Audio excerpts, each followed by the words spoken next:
Jóvenes, buen día. Desde aquí un saludo especial. Siempre esperando, por supuesto, que sigas aprendiendo aquí en Grupo Ciencia. Y el día de hoy tenemos un tema también muy importante, tema de admisión, que es las invasiones bárbaras. Y empezamos. Muy bien, muchachos. Entonces, primero, para identificar bien el tema, que como ya hemos visto se llama invasiones bárbaras, hay que identificar quiénes son los bárbaros, ¿no? Miren, todos los pueblos que vivían fuera del Imperio Romano, en general, eran llamados bárbaros, ¿ya? Bárbaros se les llama inclusive desde la época de Grecia, ¿no? Los griegos llamaban así a todos los pueblos que no podían entender, ¿no? Que eran de lenguas distintas, ¿no?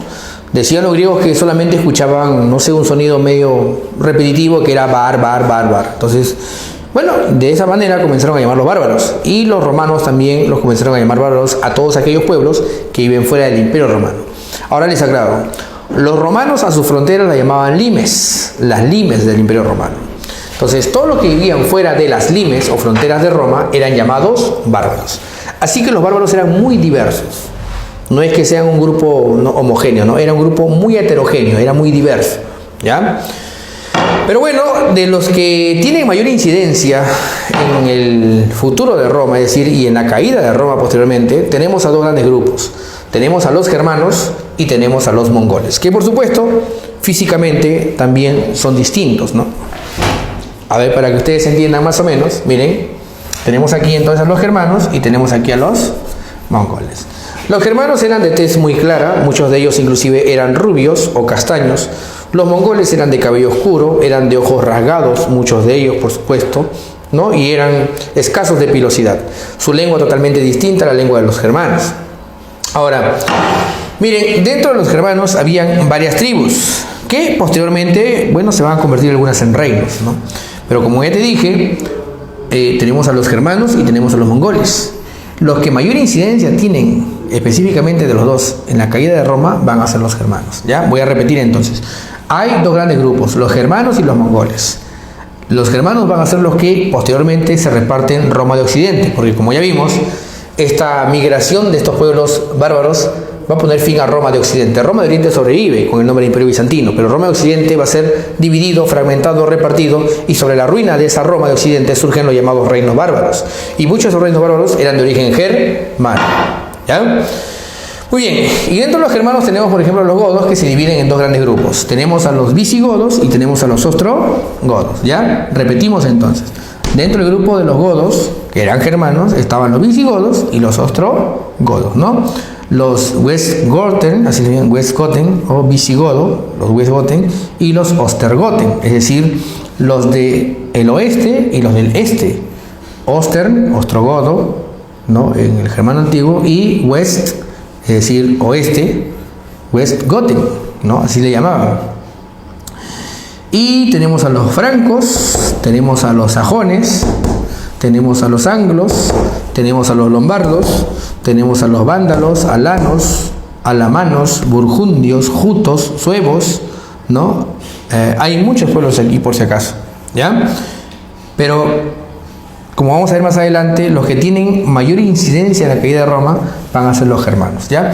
Dentro del grupo de los mongoles tenemos a los hunos, tenemos a los ávaros, ¿ya? Y tenemos a los kazajos, entre otros más. También están los turmenos, pero principalmente van a ser los hunos los que tienen mucha incidencia en la caída de Roma, ¿ya?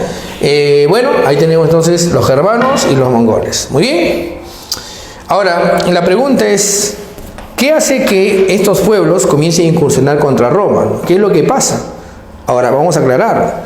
Si hablamos en términos militares, en términos políticos, en términos culturales, Roma era superior a los pueblos bárbaros, a los que miraban con desprecio.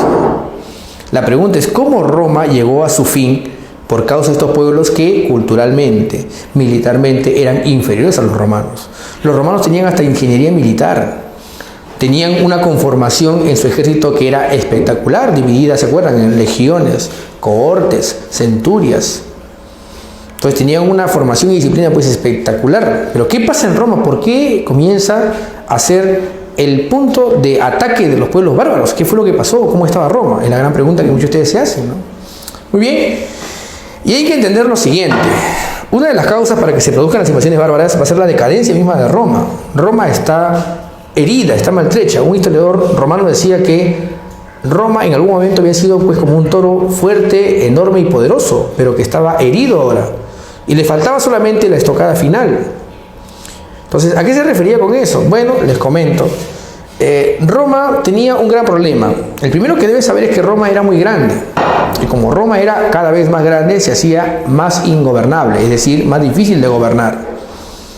Y tanta fue su dificultad que en un momento que cuando Roma comienza a tener guerras civiles, yo les dije en alguna clase, Roma no podía tener guerras civiles, porque si Roma tenía guerras civiles, los pueblos sometidos se sublevaban, los pueblos de las fronteras comenzaban a atacar. Los esclavos, porque había muchos esclavos en Roma. Roma se construyó, o la gloria de Roma, o la grandeza de Roma, se hizo sobre la base de la muerte y explotación de millones de esclavos. Estos esclavos se podían rebelar, los pueblos o provincias conquistadas se podían rebelar, los pueblos enemigos de Roma podían avanzar. Así que Roma no podía tener guerra civil. Sin embargo, vive un periodo que se llama de la anarquía militar, que se produce del año 235 al año 285, son 50 años de guerras civiles, en donde alternaron 27 emperadores, haga tu cuenta, o sea, es un periodo caótico. Inclusive ya antes de eso, les aclaro, un emperador llamado Caracalla dio una ley para extender la ciudadanía a muchos habitantes de Roma, para que muchos se sientan parte de Roma, porque se temía eso, de que los pueblos sometidos se rebelaran contra Roma. Así que Caracalla dio una ley que se llamó la ley, que lleva su nombre, para darle ciudadanía a todos aquellos que vivían dentro del Imperio Romano, como una forma de aliviar estas diferencias entre los romanos ciudadanos y los no ciudadanos. Sin embargo, no tuvo el efecto esperado. La tetrarquía. Miren, una cosa que ustedes deben saber es que cuando un sistema está en crisis, hay que reformarlo. Y las reformas son síntomas de que esta situación que se vive necesita cambios. Si no hay reformas, puede ser a veces hasta peor. Pero miren, Diocleciano entendió esto, que era importante hacer reformas. Así que Diocleciano, para evitar que continúen las guerras civiles, dice, muy bien, hay que dividir Roma en 4 partes, dirigidos por 2 Césares y 2 Augustos. Por encima estaba el emperador, ¿no? Y habían 4 tetrarcas que gobernaban una zona determinada de Roma, 4 zonas en realidad, como les dije, ¿no? Habían 4 tetrarcas y habían 4 zonas en las cuales se había dividido el Imperio Romano. Esta idea parecía funcionar al comienzo, pero llega a su fin cuando uno de ellos, llamado Constancio Cloro, ¿no?, lucha, por supuesto, por su continuidad en el poder, y después su hijo, llamado Constantino, toma el control de Roma. Entonces, esta idea de la tetrarquía, la división en 4 que hizo Diocleciano, fracasó. Después, Teodosio, para evitar una guerra civil entre sus hijos, decide repartirlo en 2, y surge Roma Occidente y Roma de Oriente. Entonces, ¿qué estamos viendo aquí? Que hay reformas políticas en Roma, y estas reformas tienen que ver con la situación en la que está atravesando Roma, o la que está atravesando Roma. Como ya te dije hace un momento, ¿no?, la crisis política de Roma era notable, y como te dije también hace un momento, la ley Caracalla, la tetrarquía, la diarquía son reformas que buscan controlar la situación, pero que a la larga no lo pueden hacer. Muy bien, además acá tenemos que sumar la crisis del sistema esclavista. Miren, una cosa que también debes recordar es esto: Roma tiene un gran ejército, y sostener un gran ejército que está peleando por todos lados requiere de dinero. Así que surgen leyes como, por ejemplo, cobrarle a los que tienen esclavos. Se hace mayor recaudación a los ciudadanos. Se hace mayor recaudación, por supuesto, a aquellos. Mira, Caracalla también extendió la ciudadanía, ¿para qué? Para cobrar impuestos. Se te reconocía algunos derechos, sí, pero también te cobraban impuestos. Entonces, a mayor guerras, mayor recaudación de impuestos. ¿Y qué pasaba, por supuesto? Muchas veces las crisis internas de Roma, las sublevaciones, las luchas caudillescas entre hombres o militares que querían tener el imperio o querían ser emperadores, cada vez hacían que Roma se desgaste, pues. En el siglo II y siglo III se produce 2 pestes horribles. Además de las guerras civiles que te dije, se produce la peste de Galeno y la peste de Diocleciano, aunque algunos hablan que es la misma nada más. Pero les aclaro, se calcula que murieron algo de 5 millones de romanos por esta enfermedad. Es más, algunos historiadores hablan de que fue el sarampión. Pero les aclaro, muchachos, en esa época 5 millones de seres humanos pues era demasiado, eran bastantes. Estamos hablando de una época, inclusive, mira, estamos hablando de la época del 100 al 200, todo es después de Cristo. O sea, más o menos casi 1900 años atrás. Tengas una idea. Entonces, hay guerras civiles, hay muchas muertes, hay una crisis demográfica, la población comienza a descender. Hay la peste de Galeno y la peste de Diocleciano. Entonces, ¿qué ocurre? En un momento Roma necesita entonces cada vez más soldados. Y en su intento de tener más soldados comienza a reclutar a los que no eran de Roma, sino los que estaban afuera, a los bárbaros, ¿ya? Pero hay que aclarar también una situación. Los germanos tenían una importante sobrepoblación, tenían mucha población de más y tenían pocas tierras de cultivo. ¿Por qué? Porque muchos vientos helados del norte de Europa comenzaron a descender, ¿no?, hacia el sur y comenzaron a afectar muchas tierras de cultivo. Y los germanos, por supuesto, fueron los más afectados. Por eso es que ellos van a buscar firmar alianzas con los romanos, que finalmente se producen y se llaman foderatus, como vamos a ver. Acá está, mira. Como te dije yo hace un momento, los romanos requerían de cada vez más soldados para controlar las fronteras, controlar las sublevaciones internas, controlar a los caudillos que querían tomar el trono o el poder de Roma. Así que, ¿qué hicieron entonces? Comenzaron a incorporar germanos en el ejército imperial romano a través de pactos o foderatus. Esta es una de las razones por la cual se produce la llamada invasión pacífica. ¿Por qué? Porque los romanos comienzan a reclutar a bárbaros dentro de su ejército, ¿ya?, en su intento de controlar la situación. Y profesor, ¿qué era un foderatus? Era un pacto de acuerdo de un pueblo bárbaro con Roma, principalmente para defender la frontera, ¿ya? No se olviden. ¿Qué más? La presión de los hunos. Ajá. ¿Para qué tienes? A ver, aquí están los germanos, ¿ya? Y por acá vienen los hunos. Los hunos comienzan a atacar a los germanos y los germanos comienzan a atacar a los romanos, así secuencialmente. A ver, unos a los germanos y los germanos a los romanos, así, en esa secuencia. Por eso no se olviden, muchachos, que los hunos, o la presión de los hunos, dirigidos por Atila, por supuesto, hace que también los romanos se vean amenazados por los pueblos germanos. Los hunos atacan a los germanos y los germanos atacan a Roma, buscando nuevas tierras de cultivo. Muy bien, y se producen, por supuesto, ya las invasiones violentas, como vamos a ver, de los visigodos, los francos, los vándalos, los hunos y los ostrogodos, ¿ya? Muy bien, entonces, como les estaba indicando hace un momento, hay situaciones o causas que permiten las invasiones bárbaras, ¿no? Y, por supuesto, la decadencia de Roma de Occidente, que es la que cae por las invasiones bárbaras. Un detalle muy importante que debemos recordar es este también, ¿no? Y no lo olviden, yo les dije hace un momento que los hunos, ¿se acuerdan o no? Los hunos que venían de las estepas de Asia, del norte de China, comenzaron a atacar a los germanos, y los germanos, presionados por los hunos, atacan a los romanos. Pero también hay que recordar que en el territorio que era conocido como Germania, por si acaso, había una variación de temperatura que hizo que descendiera la temperatura de tal manera que los germanos se vieran precisados a buscar tierras más fértiles y tierras también más cálidas, ¿no? Ahora, también hay que recordar que había una sobrepoblación de los pueblos germanos, ¿no? Hasta ahorita esto, por supuesto, es motivo de estudio e investigación. Pero yo les aclaro, entonces, hay condiciones que generan, como les dije yo, el fin de Roma de Occidente. Ahora, bueno, hay que también recordar que Roma no era pues la poderosa o grande de antes, ¿no? Como te dije, habían guerras civiles, había anarquía, había invasiones extranjeras, habían desórdenes internos, caudillismos, había levantamiento de provincias, sublevación de esclavos, ¿no? Y todo esto que por supuesto se va a conjugar en contra del Imperio Romano. Pero lo que muchas veces ha preguntado San Marcos sobre esta caída de Roma es cómo se produce, ¿no? O sea, cómo se va produciendo las invasiones violentas. Porque como ya dije, hay una invasión pacífica. Varios germanos forman parte del ejército romano. Es una invasión pacífica. Pero llega un momento en el cual los bárbaros comienzan a presionar a Roma ya de forma militar desde las fronteras. Y por supuesto aquí vamos a explicar eso. Pero antes de continuar con las invasiones violentas, hay que ver las características de los que ponen fin a Roma, como le dije hace un momento, que serían los germanos. Es decir, los que tuvieron mayor incidencia en la caída de Roma de Occidente van a ser los germanos, que fueron presionados por los hunos, ¿se acuerdan o no? Y Atila, el jefe de los hunos. Muy bien. Primera característica de los germanos. Eran bárbaros, recordemos, conocidos como ágrafos, eran llamados así ágrafos. Los germanos, para empezar, como les dije yo hace un momento, eran rubios, no practicaban, ni siquiera muchos de ellos practicaban la agricultura, o sea, vivían, por supuesto, muchas veces de la cacería a algunos pueblos, o del saqueo o rapiña a otros pueblos, ¿no? Ahora, muchos de estos pueblos germanos eran principalmente guerreros, ¿no? Eran muy orientados a la guerra, es más, su religión era también muy cercana a la guerra. Ellos veían mucho la idea de que morir de anciano era morir infeliz o no morir dignamente, ¿no? Uno muere en la plenitud de su fuerza o energía, o sea, se muere en el campo de batalla, peleando como un verdadero soldado. Morir de anciano es indigno para un germano. El germano consideraba que morir en el campo de batalla con su espada en la mano era una muerte gloriosa y digna de cualquier ser humano. Es más, como vamos a ver más adelante, los germanos inclusive no temían a morir. Consideraban que la muerte era un paso inevitable y podía ser forzado bajo ciertas circunstancias. Y, como te dije, a diferencia del soldado romano, que cuando iba al campo de batalla tenía miedo a morir. Muchos germanos o muchas tribus germanas tenían en la cabeza la idea de que morir peleando era algo, por supuesto, digno.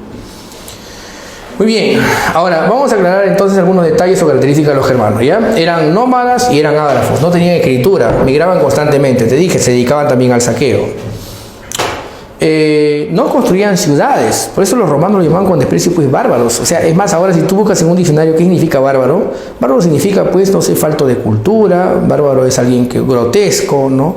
De pocos modales, ¿no? ¿Pero por qué? Porque los romanos miraban así a los bárbaros con desprecio, pues, ¿no? Es más, les aclaro, aunque parezca ahora irónico, había un racismo contra la gente rubia en Roma. Los romanos a lo mucho, si eran blancos, eran de cabello castaño, pocos eran los rubios. Pero los germanos, por supuesto, por ser rubios, eran considerados pues indignos o inferiores. El aspecto inclusive del germano era descrito por dos historiadores, uno que se llama Marcelino Amiano y otro que se llama Jordanes. Jordanes también decía, ¿no? Jordanes decía que son extraños, su cabello parece paja seca, ¿no? Su piel es tan blanca que se le puede ver como la sangre recorre por su cuerpo. Entonces, así, ¿no? Los miraban, eran pálidos, en fin, o sea, no lo describían como en el Renacimiento, que decían cabellos de oro, ¿no? O piel de, no sé, piel de marfil, o sea, nada de eso, los miraban con desprecio. ¿Por qué? Porque te dije, ni siquiera construían viviendas de zonas, o sea, no construían ni ciudades. Por eso los romanos los miraban como seres inferiores, ¿no? Pero sí respetaban el sentido de la guerra que tenían, pues eso sí valoraban la visión de la vida orientada a la guerra, ¿sí? Porque cuando los romanos peleaban con los germanos, sabían que muchas veces el soldado germano que estaba al frente no tenía ni miedo a morirse, pues, ¿no? Muchas veces pasaba eso, pues, ¿no? Muy bien, entonces tenemos acá, eran nómadas y ágrafos. Valoran a la mujer y el vínculo de sangre. Miren, los romanos, recordemos, la tenían clara. Con una frase resumían cuál era el papel de la mujer, ¿no? La vida pública es del hombre, decían los romanos, y la vida privada es de la mujer, se acabó. La guerra, la política, la actividad intelectual es asunto de hombres. El asunto de la mujer, ¿cuál es? Es el hogar, es el funcionamiento del negocio, la familia, los hijos. Ese es el lugar de la mujer, punto. Por eso que si ustedes ven documentales sobre Roma, no van a ver a ninguna mujer haciendo política o a ninguna mujer estando en el campo de batalla o peleando una guerra. Los romanos la tenían clarísima, así era. Es más, los romanos decían, las primeras lecciones son de la madre, pero las grandes lecciones son del padre. Entonces, dando siempre un protagonismo pues al rol paterno. En cambio, los germanos no se hacían problemas, ¿eh? Las mujeres iban a pelear en el mundo germano, es más, las mujeres eran sacerdotisas principales muchas veces y podían dirigir algunas unidades militares. Muy bien, entonces valoran a la mujer, a diferencia de los romanos, que a la mujer la relegaban a una actividad determinada. Los bárbaros sí le daban un especial interés o lugar a la mujer, ¿no? ¿Qué más? El vínculo de sangre. Esta idea de la monarquía hereditaria o la monarquía de sangre o realeza o nobleza de sangre, eso viene de los bárbaros. Uno es lo que es por sus antepasados, no es por sus propios méritos. En Roma tú te hacías de un hombre, ¿se acuerdan o no? Por ejemplo, desde la política, la oratoria, el cursus honorum, ¿se acuerdan o no? Que ibas ascendiendo en los cargos públicos o magistraturas, ibas ascendiendo hasta llegar al cargo más alto, ¿no? Al alto nivel. En cambio, en el mundo germano, no, tú eres lo que eres, ¿por qué? Por tus ancestros, por tu ascendencia.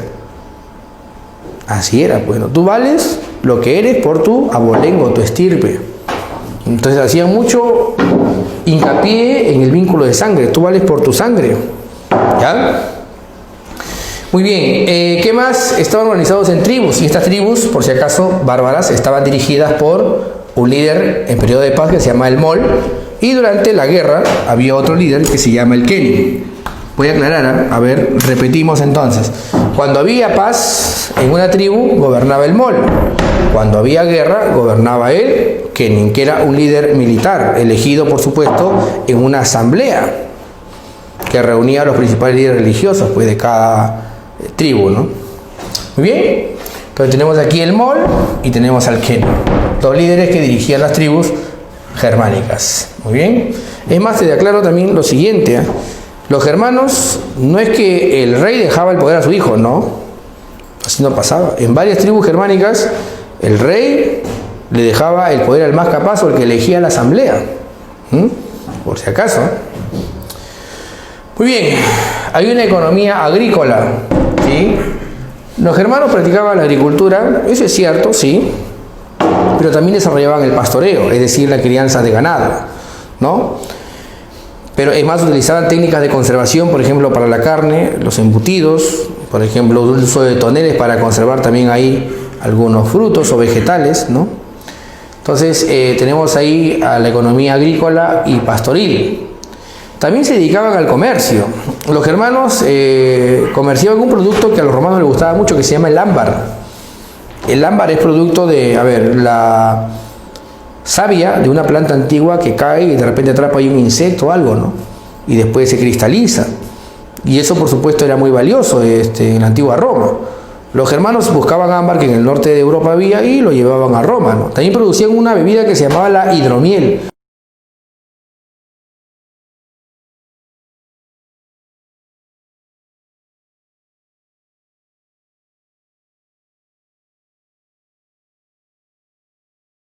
Jóvenes, buen día. Desde aquí un saludo especial. Siempre esperando, por supuesto, que sigas aprendiendo aquí en Grupo Ciencia. Y el día de hoy tenemos un tema también muy importante, tema de admisión, que es las invasiones bárbaras. Y empezamos. Y eso, por supuesto, era muy valioso en la antigua Roma. Los germanos buscaban ámbar que en el norte de Europa había y lo llevaban a Roma, ¿no? También producían una bebida que se llamaba la hidromiel, que era vino al que le echaban miel de abeja y unas hojitas, no recuerdo muy bien cómo se llama la plantita, pero le daban una fermentación de unos cuantos días y lo despachaban, ¿no? Y era muy solicitado en Roma, a los romanos les gustaba la hidromiel. Entonces, a veces intercambiaban, por supuesto, ¿no?, hidromiel o ámbar, ¿no?, con los romanos. Muy bien. Como los germanos no tenían escritura, utilizaban las leyes de costumbre o leyes consuetudinarias, leyes de costumbre. ¿Ya? Tenemos aquí las ordalías y el huerto. La ordalía era conocida también como el juicio de Dios. ¿Y en qué consistía? Era una prueba, muchas veces tormentosa. Por ejemplo, si una persona era acusada de algún delito, se traía una olla con aceite hirviendo y a la persona acusada se le introducía la mano en el aceite hirviendo. Si la mano salía intacta, era inocente. Si salía dañado o lacerada, era culpable. Ahora muchos de ustedes dirán: profesor, tan tarados eran los germanos, todos iban a meter la mano en el aceite hirviendo y iban a salir dañados. Bueno, Jordanes en uno de sus libros cuenta que algunos pasaban la prueba. La verdad es que yo no sé cómo, pero dice que algunos pasaban la prueba. Pero mira, y no era el único castigo. Por ejemplo, había otra que consistía en sujetar o ponerse en la mano carbón al rojo vivo y apretarla buen rato y extenderla hacia arriba para que todos vean, y después mostrar la mano sin ninguna lesión. Si eso pasaba, también eras liberado, eras libre de toda culpa. Pero si te quemabas o te hacías daño o demostrabas algo de dolor en tu rostro, inmediatamente eras acusado, pues, ¿no? O sea, encima que te dañabas, te acusaban. Bueno, se llaman las ordalías, ¿ya? O juicio de Dios, ¿ya? Eran pruebas tormentosas muchas veces. El huergel, en cambio, era un pago por el daño causado. Si a mí me acusaban de robarme una gallina, yo tenía que devolver 3, 4, 5, lo que determinaba el kenio o el jefe de la tribu, ¿ya? Y era un pago o reparación económica por el daño causado. ¿Ya? Era conocido también el huergel como juicio de los hombres, ¿no? Tenemos aquí el juicio de Dios, las ordalías, y el huergel, el juicio de los hombres. Muy bien. En relación a los germanos, también tenemos aquí su religión. Tenemos, por supuesto, aquí a los dioses más importantes, ¿ya? El dios más importante era Wotan, por si acaso también conocido como Odín. Una aclaración que muchas veces tengo que hacer. Profesor, yo he escuchado de Odín, he escuchado también de Thor, de Loki, profesor, en Avengers, ¿no? Así dice pues este mongol. Ahora, la pregunta es: profesor, ¿y por qué estamos hablando ahora de los vikingos? No, un momentito. No estamos hablando de los vikingos, estamos hablando de los germanos. Profesor, pero yo he visto que los vikingos tienen esos dioses. Ya está bien, porque los vikingos eran germanos. ¿Qué? Sí. Así como tenemos aquí, por ejemplo, hemos visto a los visigodos, ostrogodos, también estaban los vikingos, pero vamos a aclarar, ¿eh? ¿Quiénes son los vikingos? Son los germanos que no invaden Roma, para que me entiendan fácil, ¿ya? Son los germanos que se quedan ahí en el norte de Europa durante mucho tiempo y no invaden Roma. ¿Estamos bien o no? Se quedan ahí en Escandinavia, por ahí por Suecia, Noruega, no, por ahí se quedan, no molestan a nadie. Pero en el siglo IX, en el siglo X comienzan a asolar Europa. Ya, por eso les aclaro, a ver, los germanos invaden Roma, pero un grupito de germanos se queda en el norte de Europa. Pasan más o menos 500 años y comienzan a atacar el resto de Europa. Estos que se quedan aquí 500 años sin hacer nada son los famosos vikingos. ¿Ya? ¿Te quede claro? Muy bien. Entonces, profesor, ¿cómo era llamado Wotan? Odín. ¿Dios de qué? De la guerra y la magia. Su esposa, ¿cómo se llama de Wotan? Se llama Frigg. Frigg, diosa de la maternidad. Diosa de la vida en familia. La esposa de Wotan. Freya es el equivalente a Afrodita del mundo griego, o a Venus en el mundo romano. Freya, la belleza. Siempre tenía un gatito ahí. Un gatito así blanquito, bien curiosito. Thor, ya ustedes lo han visto, ¿dios de qué? Dios del relámpago, del trueno, ¿se acuerdan o no? Claro, Thor. Tenemos a Loki, dios de la oscuridad, la maldad, las tinieblas. Él despierta todo lo malo en el ser humano. ¿Qué más? Tenemos a Hela, hija de Loki. Ella reina en lo que sería para los germanos algo así como el inframundo, bueno, para que me entiendas, como el infierno, ¿no? Pero sin fuego. Es un lugar de hielo y desolación, frío total. ¿Quién, profesor, cómo se llama? Se llama el Helheim. Hela es la reina que gobierna en él, Helheim, es decir, el lugar de la oscuridad y las tinieblas. Ahí nada crece, todo se congela, hielo y desolación. ¿Ya? Es más, Hela, si ustedes, no sé si lo han visto en documentales o en películas, es una diosa que ha sido maldecida. La mitad de su cuerpo envejece, la otra permanece joven por siempre. Entonces, cuando ella se aparece, muchas veces se aparece así, o es representada de esa manera, ¿no? Una parte que es cadavérica, así con piel colgante o restos de carne y hueso, y la otra parte que parece joven y hermosa, ¿no? Alta, blanca, rubia, bien bonita. Y esta parte, por supuesto, es descomposición, ¿no? Muy bien, tenemos ahí entonces a Hela, ya que es la hija de Loki y reina del Helheim. Profesor, entonces, si usted me dice que el inframundo o el infierno para los germanos era el Helheim, ¿cuál sería el paraíso? Bueno, el paraíso para los germanos se llama el Valhalla. Y el Valhalla es el lugar donde está, por supuesto, Odín, la morada de los dioses. Odín, por si acaso, tiene este palacio que se llama así, el Valhalla, donde las columnas son grandes espadas y el techo es escudos enormes, está hecho de escudos enormes, ¿no? Y solamente allí van los héroes o germanos que mueren con dignidad en el campo de batalla, por si acaso. Yo le dije hace un momento, un germano prefería morir con su espada en la mano, porque sabía que si él moría peleando con honor, Odín o Wotan lo podía recoger a través de sus hijas, las valquirias, bellas, hermosas, encantadoras, divinas, que descendían en corceles blancos a recoger a estos héroes y lo llevaban para que se entrenen después o sean hombres al servicio de Odín o Wotan. Wotan está formando un ejército. ¿Por qué? Porque en un momento uno de los dioses se va a rebelar contra él, lo que va a producir el ocaso de los dioses, y se va a producir una batalla que se llama el Ragnarok, la batalla final. Muy bien, entonces tenemos aquí a los dioses principales, ¿no? Wotan, Frigg, Freya, Thor, Loki y Hela, ¿no? Faltan otros como Moon, Herta, ¿no? Pero estos son los más importantes, ¿ya, muchachos? Muy bien, ahora sí vamos con las invasiones violentas. Ajá. Miren acá, una línea de tiempo, ahí está, y vamos a empezar con el año 378. ¿Qué pasó? Los romanos hacían pactos o federatus con tribus germanas. ¿Hasta ahí estamos bien o no? Muchas veces para defender la frontera. Esta es la frontera de Roma. Mira, acá habían 5 pueblos atacando Roma. Ya, ¿qué hacía Roma? Contrataba a uno de esos 5 para que entraran a Roma, le daban tierras, pero también ellos tenían la misión de defender la frontera. ¿Estamos bien o no? Voy a repetir. 5 pueblos están atacando Roma. ¿Qué hacía Roma? Pactaba con 1 o 2 de estos pueblos, los hacía ingresar, ¿para qué? Para que defiendan la frontera. ¿Estamos o no? Se hacían pactos o federatus. Los romanos comenzaron a hacer esto. A cambio de tierras, negociaban con algunas tribus para defender las fronteras de Roma. Pero ¿qué pasa? Los romanos se aprovechaban de esta condición, pues, o de esta situación a la que estaban sometidos estos pueblos que habían formado pactos. Muchas veces los romanos, en vez de negociar con ellos muy bien o entregar de repente los beneficios de ser parte de Roma, se iban en contra de ellos y a veces hasta los presionaban o explotaban. Además, la situación difícil de Roma permitía a veces que estos pueblos fueran más libres de lo que fuera si es que son controlados por Roma, ¿no? sea, eran muy independientes.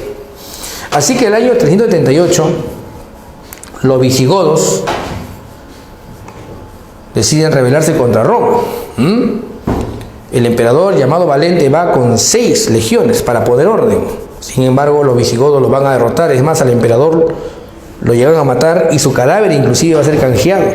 ¿Por qué? Los visigodos dirigidos por Fritigerno derrotan a los romanos, algo que era impensable, pero que había ocurrido. Fue una gran derrota para Roma. Es más, el emperador Valente decía: yo voy a dirigir ejército, porque conmigo ningún bárbaro lo va a ganar. Fue y lo matan todavía. Y encima de que lo matan, los visigodos capturan su cadáver, lo tienen, y presionan a los romanos para que paguen cierta recompensa. Porque si no pagaban la recompensa, lo iban a enviar al emperador por pedacitos. Así que, bueno, fue una gran humillación para Roma. El emperador llamado Valente muere en campo de batalla, para que veas. ¿Pero saben dónde? En la batalla de Adrianópolis, una de las batallas más importantes de lo que sería pues el episodio de las invasiones bárbaras o las invasiones violentas. ¿Ya? Muy bien. El año 410, todo después de Cristo, por romper el pacto que tenían los romanos con los visigodos entran a Roma, siguen avanzando y llegan hasta lo que sería España. Allí se van a establecer por buen tiempo, hasta que allí surge un reino que se llama el reino de los visigodos. ¿Ya? El año 410 entonces, Alarico, rey de los visigodos, ¿no?, ataca la ciudad de Roma, el primer saqueo de Roma. ¿Ya? Bien, y solamente se retira cuando le pagan una recompensa para que pueda abandonar la ciudad, si no iba a seguir destruyendo pues o atacando lugares importantes. Bueno, los romanos ya no eran nada para ese momento. El año 451 se produce la batalla de los Campos Cataláunicos, también conocido como la batalla de Chalons. Vamos a aclarar lo siguiente: los romanos a los germanos al menos los consideraban seres humanos. Decían, bueno, serán rubios, serán todo lo que quieran, pero son seres humanos. En cambio, a los hunos los consideraban animales. Los romanos decían que eran bestias bípedas, sin sentimientos, sin emoción, eran extraños. Así que, cuando los hunos atacaron Europa, te dije, presionando a los germanos, y llegaron hasta lo que actualmente sería París, ojo, a París, que fue una ciudad fundada por los romanos se preocuparon bastante. ¿Por qué? Porque de forma individual, los germanos no habían podido derrotar a los hunos, que eran excelentes jinetes, buenos hombres de caballería. Así que a un general romano, que era de origen germano, llamado Aecio, se le ocurre entonces lo siguiente: los visigodos, los francos no han podido con los hunos, los romanos tampoco hemos podido con los hunos, así que ¿qué podemos hacer? Unirnos y enfrentar a los hunos. Y eso es lo que plantea. Se forma una alianza entre Roma y sus enemigos germanos. ¿Para qué? Para derrotar a los que consideraban animales. ¿Dos? Y lo van a derrotar en la batalla de los Campos Cataláunicos. Derrotan a los hunos. ¿Quién dirigió el ejército romano? Aecio. ¿Ya? No se olviden, muchachos. Entonces, esta fue una de las batallas más importantes. Es más, sería la segunda incursión de un pueblo oriental contra Europa. La primera la hizo los persas, ¿se acuerdan? Durante las guerras médicas. El segundo intento lo hace Atila, el rey de los hunos. ¿Ya? Atila. Muy bien. Seguimos, muchachos. Dice que Atila pretendió saquear Roma cuando en la entrada de la ciudad estaba un anciano con una mitra. ¿Saben lo que es la mitra, no? Es una indumentaria que usa el Papa, pues. Acá que se pone su báculo, así vestido de blanco. ¿Quién era? Uno de los primeros papas de la historia, el Papa conocido como León I. Cuando Atila estaba a punto de entrar a la ciudad, el Papa se pone al medio y le dice: alto, en nombre de Dios. Atila se ríe: ¿qué es esto? Un anciano. Y comienzan a conversar. El Papa llega a un acuerdo con Atila para abandonar la ciudad, a cambio, por supuesto, de una jugosa donación. ¿Y qué es lo que pasa entonces? Bueno, en el camino de regreso Atila muere, pues, ¿no? Curiosamente. Y el Papa León I pasó la historia como uno de los papas que salvó la ciudad de Roma. Por si acaso, tiene un monumento en Roma, ¿no? Papa León I salvó la ciudad de Roma de un saqueo que pretendía ser Atila, por si acaso. El año 455 se produce el segundo saqueo a Roma. ¿Hecha por quién? por Genserico, rey de los vándalos. ¿Ya? Es más, este saqueo se hizo ingresando por el río Tíber, sorprendiendo por supuesto a muchos romanos que estaban amaneciendo. Muchos se decían, eso ahí, qué buen día, un flechazo en el corazón. Estaba empezando la invasión. Por eso, ¿qué estaba pasando? Los vándalos estaban atacando a la ciudad de... Ya te dije, llegaron por vía fluvial, llegaron a través del río. Sorprendieron a los romanos temprano y comenzaron, por supuesto, a atacar los lugares más importantes. Es más, pidieron una cuota o cupo para no destruir los lugares sagrados. Ahí está. Genserico, rey de los vándalos. ¿Ya?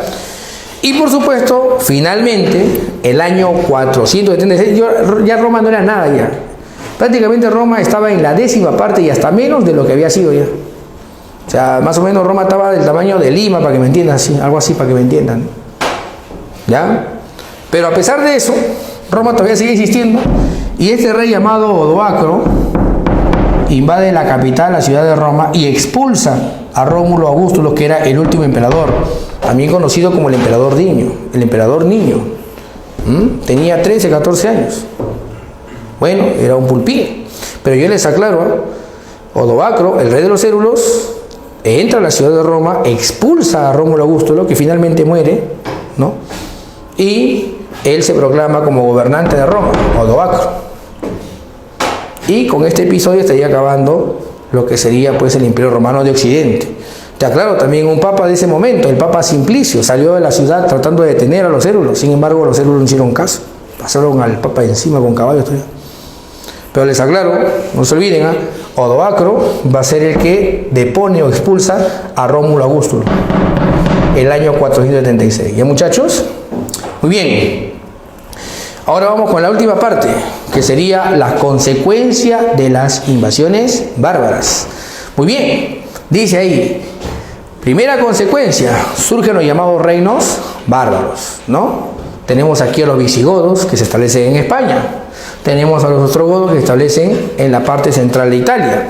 Tenemos a los francos, que se establecieron en Francia. A los alamanos, que se establecen en Alemania. Los vándalos, el reino vándalo, que se va a establecer en el norte de África, en lo que sería actualmente Túnez.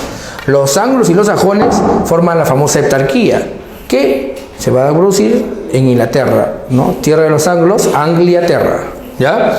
Un detalle, muchachos, entonces, que estamos viendo ahorita. Escúchame bien, ¿eh? ¿Se podría decir que las invasiones bárbaras serían el inicio de muchos países actuales? Sí, eso es innegable. El reino franco, Francia, mira. Anglia-Terra, Inglaterra. Alamanos, Alemania. ¿Te das cuenta o no? Entonces aquí estaría el origen o el inicio de algunos países de Europa. ¿Ya? Muy bien. Surgen también las lenguas romances, porque cuando llegan los bárbaros germanos y encuentran a la población que era latina o latinohablante, ¿entiendes? Porque hablaba de latín, la lengua de los germanos se mezcla con el latín y surgen variaciones en muchas partes de Europa. A este conjunto de lenguas que surgen después de las invasiones bárbaras, cuando se mezclan la lengua germana con la lengua, por supuesto, latina o latín, se le va a conocer como lenguas romances. Ahí tenemos el castellano, tenemos el francés, tenemos el rumano, el napolitano, el portugués, tenemos el provenzal, ¿no? Tenemos, ¿qué más? Tenemos ahí el napolitano, el toscano, ¿no? El gallego, el catalán. Todas esas lenguas son lenguas llamadas romances. ¿Qué más? Dice aquí, ruralización y decadencia del comercio. ¿Qué significa eso? Las ciudades por sí mismas, como eran ricas o opulentas en Roma, se convertían en lugares atractivos para el saqueo de los bárbaros. Además también, como no hay una economía comercial porque hay decadencia, ¿no? El campo ya no produce alimentos para la ciudad porque hay sublevación de esclavos, hay levantamiento de las provincias.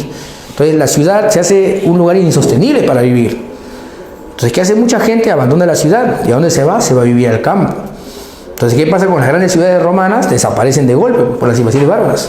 Y se produce una ruralización de la población. Además, también, como ya te dije, la actividad más importante en el campo, si es la agricultura, muchas veces funciona sin moneda. con el intercambio directo que se llama trueque. ¿Y qué es lo que pasa entonces? Como disminuye la vida urbana y la gente se va al campo y las actividades económicas más importantes tienen que ver con la agricultura, entonces ¿qué pasa con el comercio? Decae. Decae el comercio, decae también la vida urbana. ¿Ya? Muy bien, podríamos decir también aquí que como consecuencia de las invasiones bárbaras nace la llamada cultura medieval, es decir, la unión de la cultura romana más la cultura germana más la influencia del cristianismo. Esa es la cultura medieval. Y para acabar, se fortalece el papel de la iglesia. Vamos a aclarar una cosa o un detalle muy importante. Muchos de estos reinos se convierten en reinos cristianos. Profesor, ¿y por qué? Fácil. Cuando Roma se desmorona, la única institución que seguía funcionando de forma organizada era la iglesia, porque su control era principalmente espiritual sobre la población. La iglesia tenía parroquias. La unión de parroquias se llama diócesis y la unión de diócesis se llama archidiócesis. Entonces tenía una buena estructura de organización. ¿Qué más? La iglesia, cuando comenzó a caer Roma, comenzó a percibir que la población estaba carente de esperanza y solamente abrigaba la vida después de la muerte, ¿no? Que podría ser, por supuesto, celestial o maravillosa, si cumplía los mandatos de la iglesia. Entonces la iglesia comienza a funcionar muy bien y comienza a atraer a mucha población que, por supuesto, estaba desesperada frente al caos y el desorden que producía la caída de Roma. Entonces muchos se pliegan a la iglesia. La iglesia comienza a tener, además te dije, varios reyes que forman los reinos bárbaros se convierten al cristianismo. También, ¿por qué? Porque fácil, ¿no, muchachos? Si la iglesia te controla a la gente, te conviene a ti como rey, tendrá la iglesia a tu lado. ¿Estamos claros? Muy bien, ¿qué más podemos decir?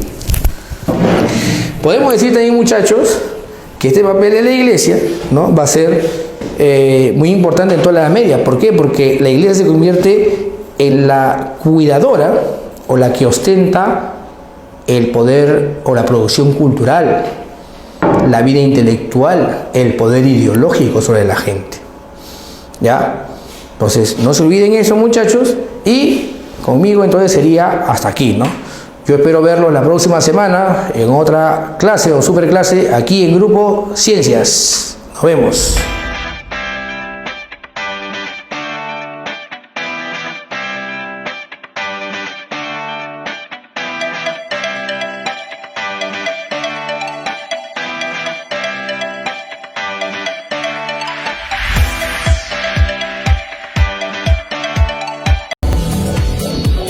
Muy bien, muchachos, ahora pasamos al bloque que es la resolución de preguntas, ¿no?, sobre el tema que nos toca el día de hoy, que es invasiones bárbaras.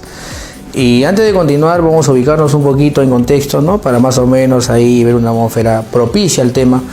Vamos a poner los bosques de Teutoburgo, donde los ejércitos de Augusto, del emperador Augusto, van a ser derrotados por Arminio, ¿no?, un líder muy importante de los queruscos, que produce un golpe a Roma, ¿no?, una derrota a Roma. No es una de las primeras derrotas de los bárbaros, pero no es en el periodo de decadencia, sino en el momento de la gloria de Roma todavía, ¿no?, cuando estaba el emperador Augusto. ¿Ya? Así que ahí están los bosques de Teutoburgo, lo ubicamos bonito y empezamos con las preguntitas. Las invasiones de los diversos pueblos germanos denominados por los romanos bárbaros del siglo IV al V después de Cristo tuvieron como consecuencia la caída del Imperio Romano en Occidente. Estas invasiones consistieron en un gran movimiento poblacional producto de, ya dice, un gran movimiento poblacional. ¿Por qué se desplazan los bárbaros germanos principalmente contra Roma? La primera dice los cambios climáticos, especialmente la disminución de la temperatura en el norte de Europa. Bueno, eso sí es correcto. El descenso de las temperaturas en el norte de Europa afectan los cultivos de la población germana y los obliga a buscar lugares más cálidos para la producción agrícola. Además, hay que sumarle la presión de los hunos, que ejercían una gran influencia o motivación para salir del norte de Europa, ¿no? Muy bien, a la llegada de los pueblos asiáticos, los hunos desde el oeste en el siglo IV y en oleadas sucesivas. Bueno, esto de acá, oleadas sucesivas, le da a los pueblos asiáticos de hunos desde el oeste. Desde el oeste, no, pues, si es del este, o sea, no puede ser del oeste, pues el oeste es para allá. Del este que vienen los hunos, del este, no es del oeste, ya, cuidado, de acá no vienen, sino de acá. Descartamos entonces la B. La C dice el avance de los pueblos mediterráneos, entre los cuales estuvieron los etruscos. No, los etruscos muy antiguos, no tiene nada que ver. El colapso de los tres grandes imperios de Asia Oriental, como los sasánidas, hititas y no, los hititas ya no existían. Entonces la clave, ¿cuál sería? Sería la A. La clave sería la A, muchachos. Muy bien, entonces vamos con la siguiente preguntita. Dice, señale las características de los reinos bárbaros, ¿no? 1. Adoptaron la religión cristiana. Bueno, eso sí es correcto, porque muchos reinos bárbaros acaban asimilando el cristianismo, ¿no? Por si acaso. En el caso, por ejemplo, de los francos, va a ser con el famoso Clodoveo, que se convierte en cristianismo, ¿no? En el caso de el reino visigodo, va a ser con Recaredo. Entonces ahí estamos viendo, pues, más o menos cómo se desarrolla esto, ¿no? La influencia del cristianismo, ¿no? Eso sí es correcto. Lucharon contra el imperio bizantino, no, descartado, ¿no? Porque dice características de los reinos bárbaros, ¿no? Los reinos bárbaros se establecieron principalmente en Europa occidental, es decir, en las ruinas de Roma de Occidente. Fusión con las costumbres romanas, sí. Recordemos algunas costumbres romanas, desde la asimilación de la lengua latina o elementos de sus instituciones, también se contagian, por supuesto, en los pueblos bárbaros. Entonces la 3 es correcto. 1 y 3, tenemos entonces ahí ya una clave ya, claro. Y dice, a ver, una 3 y 4 dice la C, porque la 4 dice, surgen del Imperio Romano. Bueno, dice, surgen del Imperio Romano, los reinos bárbaros. Surgen, bueno, o se desarrollan en el Imperio Romano, o lo que fue el Imperio Romano, ¿no? Bueno, sí, también estaría correcto, porque sobre las ruinas de Roma de Occidente es que surgen los llamados reinos bárbaros, ¿no? Entonces la clave sería 1, 3 y 4, y la clave sería la C.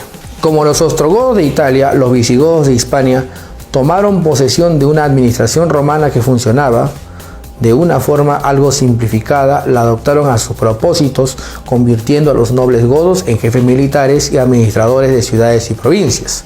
El monarca visigodo, que había sido solo un jefe en tiempos de guerra, ¿no?, se transformó en un gobernante autoritario con poder legislativo y fiscal, como los emperadores romanos. Es decir, un hombre que puede sancionar, que puede castigar, ¿no?, y que también, por supuesto, puede legislar o hacer leyes, ¿ya? Entonces, del texto dice, podemos inferir, ¿no? O sea, ¿qué podemos deducir nosotros leyendo el texto? Existe una continuidad en el sistema de gobierno centralizado de Europa Occidental entre los siglos IV y IX. Bueno, ahí no dice nada del siglo IV y IX, entonces descartamos. Las invasiones bárbaras sobre Europa rechazaron el sistema de gobierno romano. No, al contrario, dice que algo asimilan, entonces no puede ser la B. La C dice, durante toda la Edad Media el sistema de gobierno de Europa usó únicamente el sistema de gobierno romano. Durante toda la Edad Media no se refiere a eso en el texto. La D dice, a ver, inicialmente los reinos germanos en formación usaron para su beneficio el sistema administrativo del gobierno romano. Eso sí está diciendo en el texto. Por lo tanto, la clave sería la D. La desaparición del Imperio Romano estuvo asociado a varios factores que se desencadenaron entre los siglos IV y V. Eso sí es correcto, ¿no? Porque recordemos que en el siglo V cae Roma. Uno de los más importantes por su impacto en la capacidad militar de Roma. Bueno, en la capacidad militar hay que recordar que muchos bárbaros, principalmente germanos, entran al ejército romano, ¿ya? Eso es lo que ocurre. Entonces vamos a ver las claves que dicen. La primera dice, la llegada de los hunos desde el oriente, dirigidos por Odoacro. No, Odoacro pues no es jefe de los hunos, sino Atila. El aumento del poder del pueblo de los galos en el norte del imperio. Bueno, los galos eran de lo que actualmente se llama Francia y eran muy remotos, muy antiguos en la historia, entonces no tiene nada que ver, pues, ¿no? C, las innovaciones en la tecnología militar de los visigodos. ¿Qué? Los visigodos no tenían tecnología militar, lo tenían los romanos con su ingeniería militar, sus máquinas de asedio, ¿no? Por ejemplo, tenían ahí la catapulta, tenían el onagro, tenían la saguita, ¿no? ¿Qué más? El crecimiento excesivo de tamaño de las legiones romanas. Bueno, y la E dice la incorporación de bárbaros al ejército romano. Esa sería la clave, entonces la clave sería la E. Bueno, y continuando con las preguntitas, leemos la siguiente y dice: entre las causas para las incursiones bárbaras que asolaron el Imperio Romano en el siglo IV, se pueden mencionar, a ver, la presión de los hunos sobre los germanos. Eso sí es correcto, sobre los germanos, es más específico. El descenso de las temperaturas en el siglo IV también por supuesto, es correcta, ¿no? La 1 dice la explosión demográfica de los pueblos de Germania. Sí, también ya vimos en la clase que la población germana comienza a aumentar de una forma pues importante. Entonces sería 3, 2 y 1. Porque la 4 dice el apogeo del esclavismo, para todo lo contrario, el esclavismo está en decadencia. Y la 5 dice el descontento social generado por la reforma agraria. No, para nada, reforma agraria fue por los hermanos Graco, fue mucho antes, descartado. Entonces sería 1, 2 y 3 y la clave sería entonces la A. Muy bien, dice, los pueblos germanos invaden el Imperio Romano durante el siglo IV y V. Tras la destrucción y el saqueo de las grandes ciudades, estos proceden a establecerse y a fundar reinos, introduciendo sus patrones económicos, políticos y culturales a Occidente, ¿no? ¿Qué más dice? Con respecto a las consecuencias en el orden económico de las invasiones, sería correcto afirmar. Bueno, sobre las consecuencias de las invasiones bárbaras prácticamente nos dice la pregunta. El crecimiento urbano en Occidente, para nada, porque la vida urbana decae. ¿Se acuerdan? Las ciudades son abandonadas por la población frente a las invasiones bárbaras. Se paraliza el comercio en el cercano oriente. Bueno, estamos hablando de Europa occidental, estamos hablando de Roma de Occidente, entonces está descabellado decir cercano oriente, descartado. La C dice, se incrementa la ruralización de la economía. Eso es cierto. El comercio deja de ser una actividad importante y la agricultura pasa a convertirse en el eje de la economía, pero principalmente en el mundo rural, porque recordemos que la agricultura se da en el campo, no en la ciudad. Entonces, hasta ahí tenemos ya la respuesta correcta, parece ser. La D dice, se incrementa el poder de los nobles, no, para nada, y adopción y propagación del cristianismo no tiene nada que ver como una consecuencia económica, porque dice consecuencia de orden económica. Entonces sería, se incrementa la ruralización de la economía. La clave sería entonces la C. Sobre la sociedad germana podemos afirmar que, sobre la sociedad germana, la sociedad, es una pregunta sobre, bueno, sociedad, aspecto social del mundo germano. La A dice, carecía totalmente de esclavos. No, los germanos también tenían esclavos. Prisioneros de guerra se convertían en esclavos. Condenó las religiones paganas. Bueno, la sociedad germana, dice sociedad germana, ese es un aspecto ideológico, pero bueno, vamos a ver la siguiente preguntita. La siguiente alternativa dice, ¿había superado el régimen tribal? Sí, porque se convierten en reinos, pues pasan de tribus a convertirse en reinos, entonces sí, pasan, pero acá dice en orden social, dice, ¿no? No en orden político. La nobleza era comerciante, eso es el orden económico, y la E dice, tuvo una orientación militar. En el aspecto social, bueno, sí, eso sí es correcto. ¿Por qué? Porque nosotros hemos visto en clase de que los germanos, por ejemplo, veían a la muerte como algo pues que era inevitable y no le temían, sabían que en algún momento podía llegar. La cuestión es en qué momento de tu vida llegaba. Si de repente muriendo de forma gloriosa en el campo de batalla o muriendo por un accidente fútil o inútil de repente o circunstancial, ¿no? Ellos, por supuesto, tenían un sentido de la vida militar como algo fundamental, como también la gloria de morir en el campo de batalla, ¿no? Recordemos que para ellos era considerado, pues, por supuesto, algo digno, ¿no? Entonces la clave sería la E, muchachos, ¿no? La clave es la E.